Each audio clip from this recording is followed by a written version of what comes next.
Okay, so rumor is that Alex Pereira wants to vacate his light heavyweight title and move up to heavyweight, which leaves a lot of matchups and potential situations to occur if he goes through with this, which I'm going to go over in today's video. We also have UFC 325, some fights on this card which are sick. We have Hooker versus Benoit Saint Denis. We have Fiziev versus Ruffy, which is an incredible striking matchup that's going to be a blast, and I really want Ruffy to win, but I'm really worried for him as well. We also have Tuivasa versus Teixeira, which is very intriguing to big fat idiots. But Teixeira is lengthy and has a lot of potential in the heavyweight division, I would say. And I'd say Tai Tuivasa is the opposite of that. He's a fat idiot who's not going to be able to go very far in the UFC. And Teixeira has an opportunity to get a big name, get a lot of name value off of beating Tuivasa by knockout. And then there's also Crew versus Jacoby. And then Oliveira versus Holloway has been made official. I went over it in another video, but I'll go over it again at the end of this one. So we'll start with Alex Pereira vacating, not yet, but he wants to vacate, or the rumor is he's going to vacate his light heavyweight title to move up to heavyweight in search of a Jon Jones super fight, potentially at the White House. And if he does go through with that, it would not be for the title. But another option, since Tom Aspinall could be out for a very long time due to his eye poke situation where he still can't see, or he's got Brown syndrome, which sounds terrible. Brown syndrome sounds like the worst disease you could possibly have. He could be out for a long time, and therefore Cyril Gane needs a matchup in the meantime, and Pereira fighting Cyril for an interim belt would add a ton of hype to a potential matchup between either Pereira or Cyril against Tom Aspinall, depending on the winner. That is the fucking biggest super fight of all time, especially if it's Pereira 100%. We could do Jon Jones, or we could not reward Jon Jones for being a stupid idiot who sits out and ruins Tom Aspinall's entire career and all of the hype at heavyweight.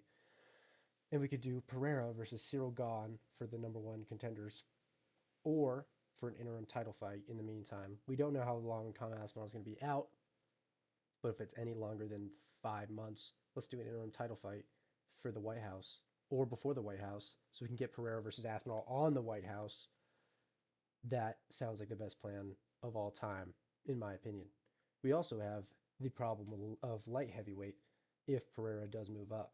Who gets to fight for the light heavyweight vacant belt? I think it's an obvious pick of Yuri Prochazka versus Carlos Ulberg. Both are on streaks. You can see the gif of Yuri Prochazka in the bottom right. Fans agree. Yuri Prochazka is coming off a knockout win over Khalil Roundtree. Decisive, spectacular victory. Ulberg's coming off a knockout win over Dominic Reyes. Both have earned a title shot. Yuri more so, but Pereira's the champ, so Yuri can't really get a title shot because he's already gotten smoked by Pereira twice in a row. So you can't really do that fight. But with Pereira gone, Yuri Prochazka is definitely the next in line for the title shot. And him versus Carlos Ulberg is an incredible matchup that I would love to see. Two fucking powerhouse strikers that are gonna knock each other out. It's gonna be a knockout. With Yuri, no matter what, it's gonna be a knockout. But Ulberg is a real shot of chinning Yuri. I mean, I don't know about that, to be honest. I don't know if he does. Honestly, I think Yuri might be unshinnable bar Pereira because Pereira's just different. But you also have Magomed Ankalaev in the mix potentially, but I think he needs to get one more win. You could do Magomed versus Yuri or Ulberg versus Yuri, of course. But I think you do Magomed versus someone else. Maybe Azamat Murzakanov or something. There's a lot going on at light heavyweight right now, though. Blachowicz versus Bogdan just happened, and that was a draw. So you could either run that back, or maybe you could do Blachowicz versus Magomed because they ended in a draw in their first fight. But that would be rewarding Jan, so that wouldn't make a ton of sense. You have Johnny Walker coming off a win. If you want to introduce him to the rank, like higher in the rankings somehow, probably not in the top of the rankings, but there's still a lot going on at light heavyweight. But that's my thoughts for the light heavyweight title and the heavyweight title potentially if they do Pereira versus Cyril Gane and then Pereira versus Tom Aspinall. Or of course they could just do Pereira versus Aspinall right out the get go. But since the Cyril Gane versus Tom Aspinall fight ended in an eye poke, it was incredibly disappointing. And Tom's been getting a lot of flack for that, unrightfully so. I don't, in my opinion, I don't think he should be getting shit for that. He got eye poked, gouged both of his eyeballs out, got Brown's disease or Brown syndrome, and everybody's blaming Tom. I think that's the stupidest shit of all time. and that he should fight. They should definitely do the rematch as quick as possible so Tom Aspinall can get that off of his record and look for the fresh matchup of Pereira, which is the biggest super fight of all time, in my opinion. So, those are my thoughts. I hope Pereira vacates. That is my end goal. My favorite matchup possible is Pereira versus Aspinall. So I hope he vacates and moves up to heavyweight. Pereira with the third belt, with his fighting style and his fun and all the moments he's given me over the years, sounds great to me. So next, not Jimmy Crute. We have the matchups on 325, starting with Hooker versus Saint Denis. So Hooker and Saint Denis are both making pretty quick turnarounds for February of next year. Hooker just got shit on by Arman Tsarukyan, beat up and choked out in the second round. Saint Denis coming off of a 10-second win over Beneil Dariush, where he knocked him out cold in 10 seconds. Beneil's getting older and taking a lot of damage and not taking damage well at all. So this is the fight I predicted they were going to make, and I thought that they should make after that, after both their respective fights. So they ended up doing it. What I didn't expect was how fucking soon it was going to be. February 1st is a quick turnaround, especially for Hooker. He took a lot of damage in his last fight. But as for the matchup, even though Hooker is taking this on such short notice, I still think he's going to win. I think Hooker's a step above these fighters that Saint Denis beating. I'm going to attribute Saint Denis' most recent win against Beneil to Beneil's chin. And besides that, the Ruffy win is impressive, but we don't, obviously, Ruffy is not a good grappler, and he needs to work on that. And he doesn't need to worry about that in his next matchup, but we'll get to that.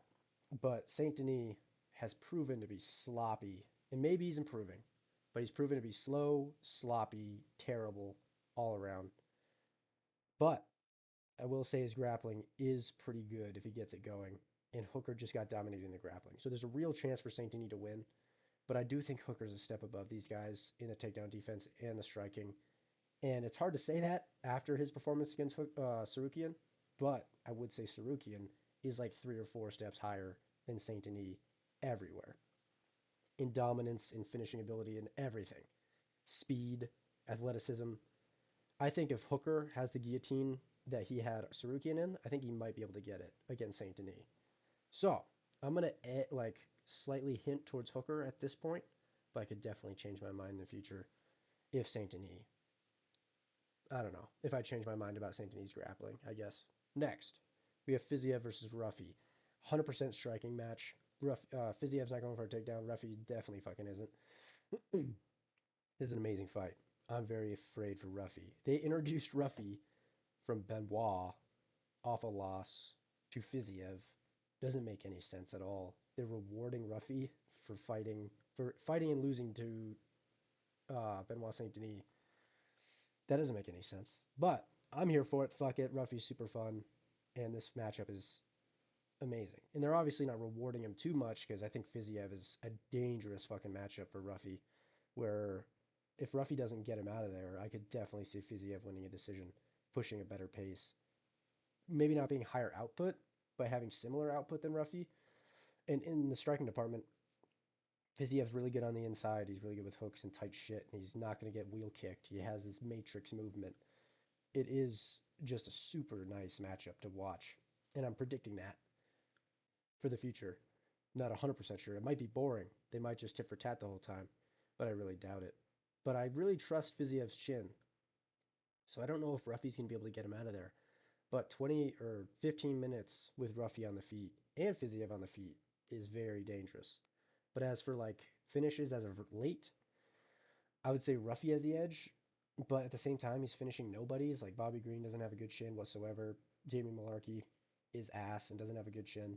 Fiziev had a bunch of finishes coming up in his career at the start, and then he started to slow down a bit as the matchups got harder. He knocked out Rafael dos Anjos.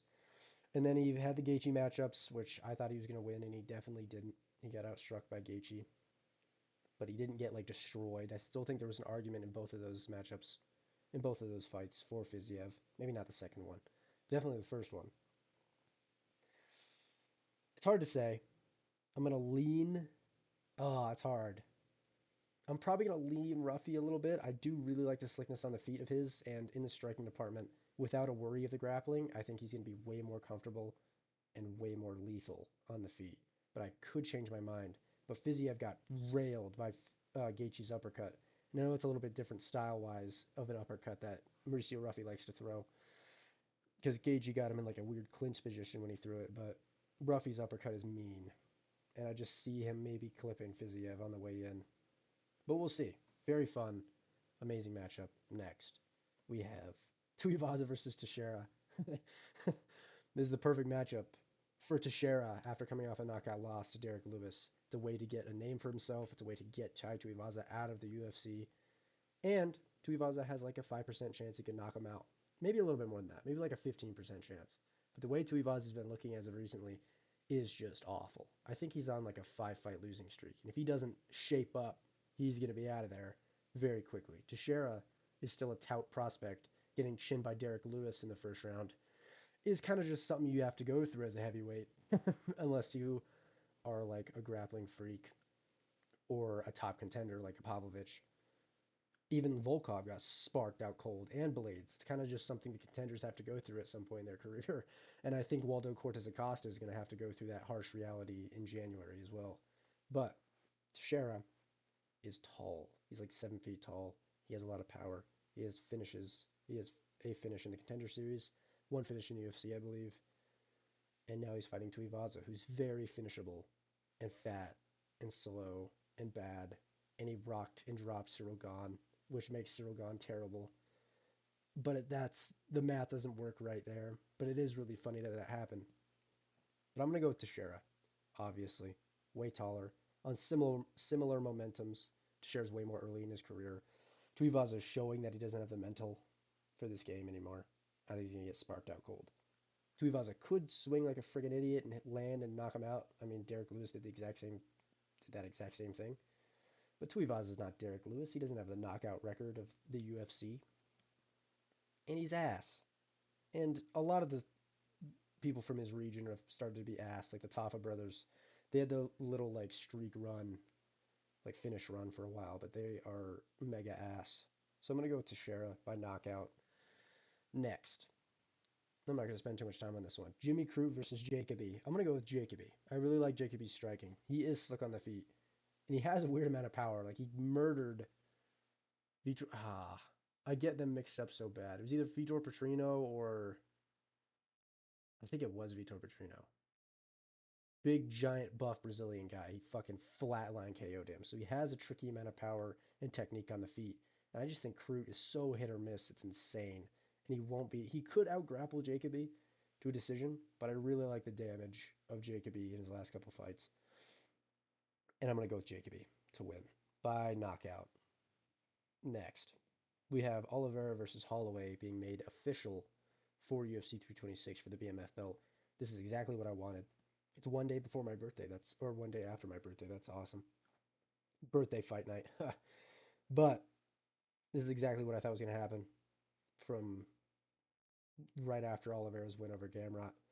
It's a perfect fight for both these guys. It's awesome. It leaves out Arman Tsarukyan, which is funny. The winner will probably fight Arman Tsarukyan for a title shot, is my guess, which makes a lot of sense. As for the matchup, I think I'm going to go with Holloway. I'm leaning Holloway a lot. And I know Oliveira's grappling is way better, and I know he could submit him, and I know he's very powerful on the feet, and Holloway's chin has been suspect ever since he got KO'd by Ilya. He got dropped by Poirier, dropped by Gaethje, dropped by Ilya. He's been dropped in his last 3 fights. The Gaethje one doesn't really count, but it's still a knockdown. And Oliveira has a ton of power. The highlighting factor is that Oliveira does not have a chin anymore. And he's never really had a chin.